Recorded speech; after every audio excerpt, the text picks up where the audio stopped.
Hi, இது அம்மாவின் கிராமத்து சமையல். கிராமத்து சமையலில் இன்றைக்கி வீடே மணக்கிற அளவுக்கு ஒரு சுவையான மணமான சாம்பார் பொடி எப்படி செய்யணும்னு பார்க்கலாம்.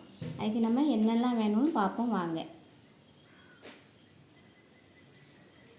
மிளகாய் வத்தல் 250, மல்லி 250, ஜீரகம் 75 கிராம், மிளகு 25 கிராம், அரிசி 75 கிராம், துவரம்பருப்பு 75 கிராம், மஞ்சள் கொஞ்சம் ஒரு 2 துண்டு மஞ்சள், கடலைப்பருப்பு 75 கிராம், உளுத்தம்பருப்பு 75 கிராம், வெந்தயம் 10 கிராம், கடுகு 50 கிராம், கருவேப்பிலை ஒரு கொத்து, காயம் 25 கிராம். இப்போ இதை எல்லாத்தையும் நம்ம தனித்தனியாக வறுத்துக்க போகிறோம். இது நல்ல வெயிலில் காய வச்சு எடுத்து வச்சுருக்கேன். இதை நம்ம எல்லாத்தையும் லைட்டாக வறுத்துட்டு வந்துடுவோம் வாங்க. அடுப்பத்தை வச்சு கடாய் காய வச்சாச்சு. நம்ம முதல்ல வெந்தயம் வறுத்துக்கிடுவோம். வெந்தயம் ரொம்ப கருக வறுக்கக்கூடாது. அதனால் நம்ம ஃபஸ்ட்டு சட்டி ரொம்ப காயம்னா லைட்டாக வெந்தயம் வறுத்துக்கலாம். வெந்தயம் ரொம்ப கருகிட்டுனா அந்த டேஸ்ட்டே மாறிடும். அதனால் லைட்டாக வறுத்துக்கலாம். லைட்டாக பொரிஞ்சால் போதும். நல்லா வெயிலில் காய வச்சுருக்கேன். அடுத்து நம்ம ஜீரகம் வறுத்துக்கலாம்.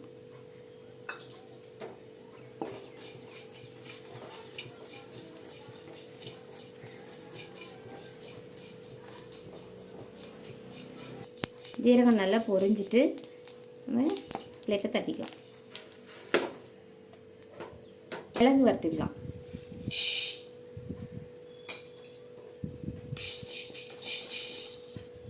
மிளகு லைட்டாக வெடிக்கட்டும். மிளகு நல்லா பொரிஞ்சிட்டு நம்ம கடுகு வறுத்துக்கலாம். கடுகு நல்லா பொரிஞ்சிட்டு நல்லா வெடிக்க ஆரம்பிச்சு கடுகு தட்டிக்கலாம்.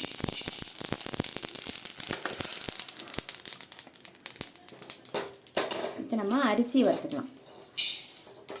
எந்த அரிசி வேணால் எடுத்துக்கலாம். பச்சை அரிசி, புழுங்கல் அரிசி எதுனா எடுத்துக்கலாம். அரிசி சேர்த்தா குழம்பு நல்லா கெட்டி ஆகிறதுக்கு ஹெல்ப் பண்ணும். அதுக்காக அரிசி போடுறோம். அரிசி நல்லா பொரிஞ்சிட்டு நம்ம தட்டிக்கலாம்.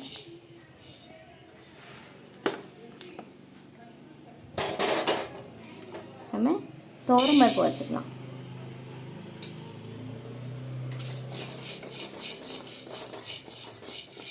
துவரம்பருப்பு நல்லா வறுத்தாச்சு கொட்டிக்கலாம்.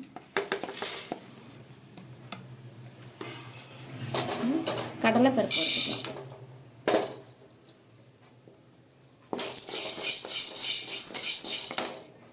கடலைப்பருப்பு நல்லா வறுத்தாச்சு தட்டிக்கலாம். உளுந்தம்பருப்பு வறுத்துக்கலாம்.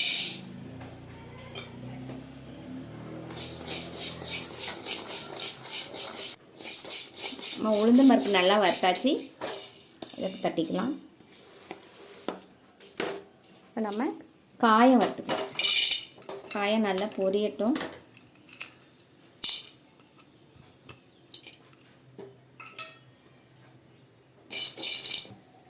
காயம் நல்லா பொரிஞ்சிட்டு நம்ம காயத்தை எடுத்துக்கலாம். இப்போ நம்ம மல்லி விதை மல்லியை வறுத்துக்கலாம்.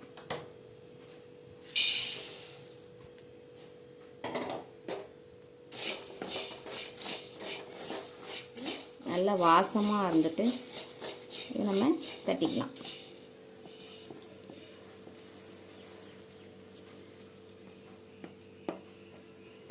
நம்ம கருவேப்பிலை வறுத்துக்கிடலாம். ஒரு கொத்து கருவேப்பிலை போட்டிங்கன்னா நல்லா வாசமாக இருக்கும். இது ஈரப்பதம் இல்லாமல் நல்லா வறுத்துக்கோங்க. இப்போ நல்லா ஈரப்பதம் போக நல்லா வறுத்தாச்சு. நம்ம இதை தட்டிக்கிடலாம்.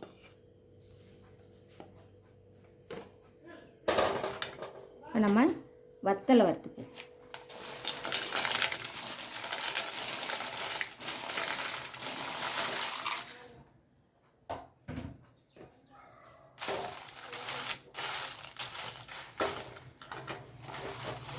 இப்போ நம்ம வத்தல் நல்லா வறுத்தாச்சு.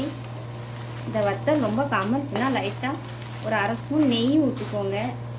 இல்லை ஒரு 1/2 ஸ்பூன் உப்பு சால்ட்டு போட்டுக்கோங்க. அப்போ ரொம்ப வறுக்கும் போது நமக்கு நெடி வராது. இப்போ எல்லாமே நம்ம வறுத்தாச்சு. வத்தல் இதெல்லாம் நம்ம ஆற வச்சு எடுத்துகிட்டு வந்துடுவோம். வறுத்த எல்லா பொருளுமே நல்லா ஆற வச்சாச்சு. இப்போ வந்து நம்ம மிக்ஸி ஜாரில் திரிச்சிக்கலாம். நீங்கள் ரைஸ் மில்லில் கொடுத்து திரிக்கணுன்னா கூட திரிச்சிக்கலாம். இப்போ ஜார் பிடிக்காதனால நான் ஃபஸ்ட்டு வத்தலை மட்டும் திரித்து எடுத்துகிட்டு வரேன். அதுக்கப்புறம் மற்ற பொருளை திரிச்சிக்கலாம். இப்போ நம்ம வத்தல் நல்லா திரிச்சிருச்சு. இதை நம்ம வேறு ஒரு தட்டில் மாற்றிட்டு மித்த பொருளை போட்டு நம்ம திரிச்சிக்கலாம். இப்போ நம்ம வத்தல் திரித்து எடுத்துட்டோம். மித்ததெல்லாம் போட்டிருக்கோம். ஒரு 2 டைமாக போட்டு திரிச்சிக்கோங்க. இஞ்சி மட்டும் அதில் பிளேடு ரொம்ப போகாதனால நான் வந்து இடிக்கல்ல போட்டு தட்டி வச்சுருக்கேன். இப்போ ஒன்றா போட்டு நம்ம திரிச்சிட்டு வந்துடலாம். இப்போ நான் மிக்சியில் திரிச்சிட்டு வந்துட்டேன். நல்லா வீடே மணக்கிற அளவுக்கு நல்ல வாசமாக இருக்குது. பாருங்கள், நல்லா பட்டா திரிச்சாச்சு. நீங்கள் ரைஸ் மில்லில் திரிக்கணுனாலும் திரிச்சிக்கோங்க. நான் மிக்சியில் தான் திரிச்சிருக்கேன். இது நீங்கள் வீட்டில் திரித்து